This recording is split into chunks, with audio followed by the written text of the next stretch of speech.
Biden, if you don't help me, I will jump. I will انتحر. I'm not joking with you.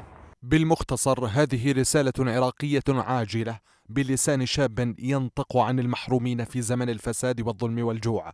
The كهرباء in Iraq no good. Trump, please help. Please help, please. Please, because طلعت روحي والقرآن طلعت روحي.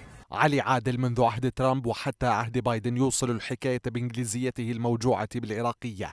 وهاي مو وضعية بايدن، وذاتك والله مو وضعية، وأنا تعبت ترى، خوش قلبي نفسيتي منتهية. بايدن دبل هيلب مي، مو نوت هيلب مي ون، دبل. الرسالة وصلت، فردت أمريكا على لسان مسؤول الشرق الأوسط في وزارة الخارجية في واشنطن جو هود. حبيبي علاوي، لا تغمز من السطح. بليز، we in America love you. في أمريكا نحبك. لا تغمز. I am not Joe Biden. أنا جو هود. أنا مسؤول الشرق الأوسط في وزارة الخارجية في واشنطن.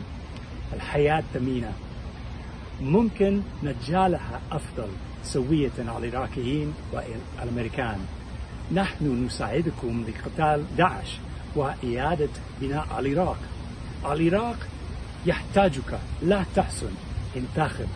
لا تقمز يا علي، فالعراق يحتاجك. لكن علي أوجزها ألما وحرقة في القلب. على الرغم من أن الخلاف الآن على الباتشا التي وعد بها جهود، لكن علي لا يحبها، إلا أن لسان حاله يقول من علي إلى أعظم دولة في العالم هنا العراق. Helping Iraq, please helping Iraq. Iraq was sad, not happy.